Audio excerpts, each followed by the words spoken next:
Hello बच्चों, welcome to our YouTube channel integral science study. मैं माया वर्मा आज आपको कक्षा 7 के विज्ञान अध्याय 4 के ऊष्मा के प्रश्नोत्तर करवाऊंगी। भाग 1 और 2 में हम ऊष्मा के बारे में पढ़ चुके हैं। तो आइए शुरू करते हैं। प्रश्न नंबर 1, प्रयोगशाला तापमापी तथा डॉक्टरी थर्मामीटर के बीच समानताएं तथा अंतर लिखिए। इसका उत्तर है बच्चों, प्रयोगशाला तापमापी तथा डॉक्टरी थर्मामीटर के बीच समानताएं। पहला, दोनों से ताप मापा जाता है और दोनों में एक लंबी परख नली का उपयोग किया जाता है। दोनों में पारे का उपयोग किया जाता है। दोनों पर ही सेल्सियस स्केल अंकित होती है। ये थी बच्चों समानताएं। नेक्स्ट है इनके बीच के अंतर। प्रयोगशाला तापमापी डॉक्टरी थर्मामीटर के अपेक्षाकृत बड़े व चौड़े होते हैं। सेकेंड वन, प्रयोगशाला तापमापी से विभिन्न वस्तुओं का विभिन्न अवस्थाओं में ताप मापा जाता है, परंतु डॉक्टरी थर्मामीटर से केवल मानव शरीर का ताप ही मापा जा सकता है। प्रयोगशाला तापमापी का परिसर -10 डिग्री सेल्सियस से 110 डिग्री सेल्सियस तक होता है, जबकि डॉक्टरी थर्मामीटर का परिसर 35 डिग्री सेल्सियस से 42 डिग्री सेल्सियस तक होता है। प्रयोगशाला तापमापी का पाठ्यांक नोट करने के लिए तापमापी का वस्तु से स्पर्श आवश्यक है, परंतु डॉक्टरी थर्मामीटर का पाठ्यांक तभी पढ़ा जाता है जब वे मानव शरीर से बाहर होता है। प्रयोगशाला तापमापी में विभंग नहीं होता, परंतु डॉक्टरी थर्मामीटर में विभंग पारे को नीचे गिरने से रोकता है। प्रश्न नंबर दो, ऊष्माचालक तथा ऊष्मारोधी प्रत्येक के 2 उदाहरण दीजिए। ऊष्माचालक के उदाहरण है एल्यूमिनियम, लोहा, तांबा। ऊष्मारोधी के उदाहरण है रबड़, प्लास्टिक, हवा, पानी, लकड़ी इत्यादि। प्रश्न नंबर 3, रिक्त स्थानों की पूर्ति कीजिए। कोई वस्तु कितनी गर्म है इसकी जानकारी डैश द्वारा प्राप्त होती है। तो किसके द्वारा प्राप्त होती है? हमें तापमापी के द्वारा। तापमापी से ही हम किसी वस्तु का तापमान नोट करते हैं। उबलते हुए पानी का ताप डैश तापमापी से नहीं मापा जा सकता। डॉक्टरी थर्मामीटर से नहीं नापा जा सकता है, क्योंकि डॉक्टरी तापमापी मानव शरीर के तापमान को नोट करने के लिए इस्तेमाल में लाया जाता है।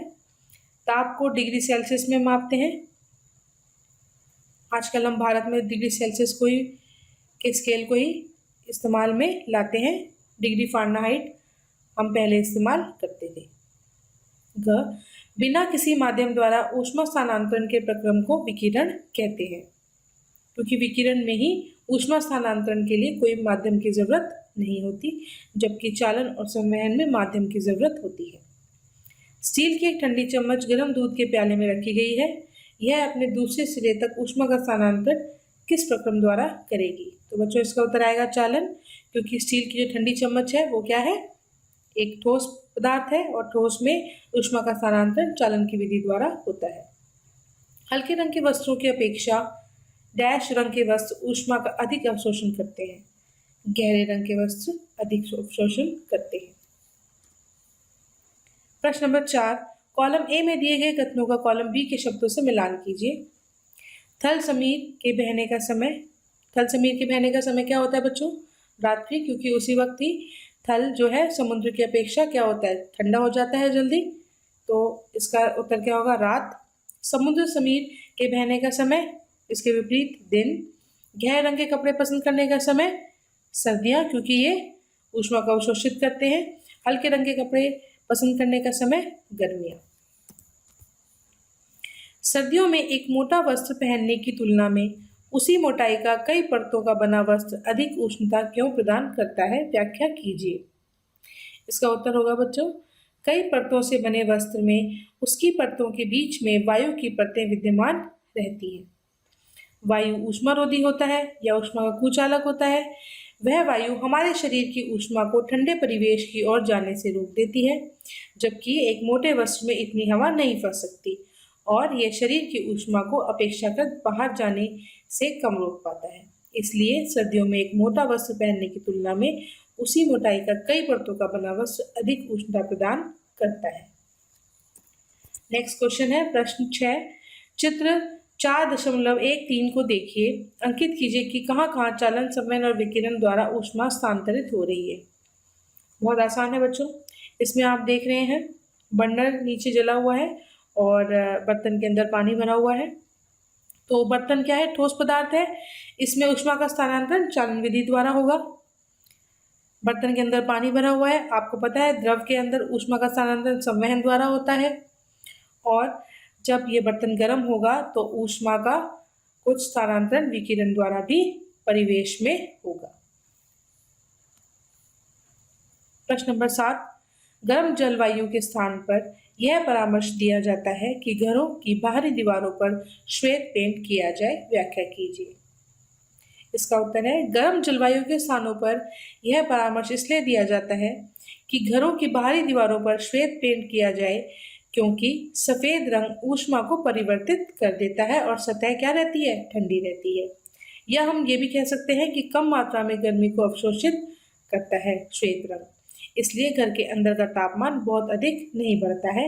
इसलिए ऐसा परामर्श दिया जाता है कि घरों की बाहरी दीवारों पर श्वेत पेंट किया जाए। प्रश्न नंबर 8, 30 डिग्री सेल्सियस के 1 लीटर जल को 50 डिग्री सेल्सियस के 1 लीटर जल के साथ मिलाया गया। मिश्रण का ताप होगा 80 डिग्री सेल्सियस, 50 डिग्री सेल्सियस से अधिक लेकिन 80 से कम, 20 डिग्री सेल्सियस या घ 30 डिग्री सेल्सियस तथा 50 डिग्री सेल्सियस के बीच। तो बच्चों सोच के बताओ इसका उत्तर क्या होगा? इसका उत्तर होगा घ। क्यों? क्योंकि 30 डिग्री सेल्सियस और 50 डिग्री सेल्सियस के बीच क्या होगा? ऊष्मा का स्थानांतरण होगा। 50 डिग्री सेल्सियस वाला जो जल है अपनी ऊष्मा का जो है स्थानांतरण किसको कर देगा? जो ठंडा जल मिलाया गया है उसमें इस तरीके से 30 डिग्री और 50 डिग्री सेल्सियस के बीच ही तापमान रह जाएगा। प्रश्न नंबर 9, 40 डिग्री सेल्सियस ताप की लोहे की किसी गोली को कटोरी में भरे 40 डिग्री सेल्सियस ताप के जल में डुबाया गया। इस प्रक्रिया में ऊष्मा क लोहे की गोली से जल की ओर स्थानांतरित होगी। ख ना तो लोहे की गोली से जल की ओर, ना ही जल से लोहे की गोली की ओर स्थानांतरित होगी। ग जल से लोहे की गोली की ओर स्थानांतरित होगी। घ दोनों के ताप में वृद्धि कर देगी। इसका उत्तर बच्चों क्या होगा? ख, क्योंकि दोनों के तापमान क्या है? इक्वल है, बराबर है। प्रश्न नंबर 10, लकड़ी की एक चम्मच को आइसक्रीम के प्याले में डुबोया गया है। इसका दूसरा सिरा चालन के कारण ठंडा हो जाएगा, संवहन के कारण ठंडा हो जाएगा, विकिरण के कारण ठंडा हो जाएगा या ठंडा नहीं होगा। तो इसका उत्तर होगा ठंडा नहीं होगा, क्योंकि लकड़ी क्या है? ऊष्मा की कुचालक है या ऊष्मारोधी पदार्थ है। प्रश्न नंबर 11, स्टेनलेस इस्पात की कढ़ाई में प्राय कॉपर या तांबे की तली लगाई जाती है। इसका कारण हो सकता है क तांबे की तली कढ़ाई को अधिक टिकाऊ बना देती है, ऐसी कढ़ाई देखने में सुंदर लगती है। ग स्टेनलेस इस्पात की अपेक्षा तांबा ऊष्मा का अच्छा चालक है।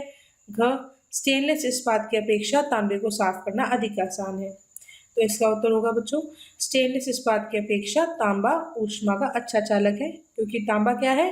धातु है, जबकि स्टेनलेस क्या है? कई धातुओं का मिश्रण है। तो इसका उत्तर होगा ग। ये थे बच्चों अध्याय ऊष्मा के प्रश्नोत्तर। उम्मीद है आपको समझ में आए होंगे। इनको करने से पहले भाग 3 को देखने से पहले भाग 1 और 2 ऊष्मा का जरूर देखें, तब आपको ये प्रश्नोत्तर और अच्छी तरह समझ में आएंगे। Thank you. मेरे चैनल को सब्सक्राइब करना ना भूलें।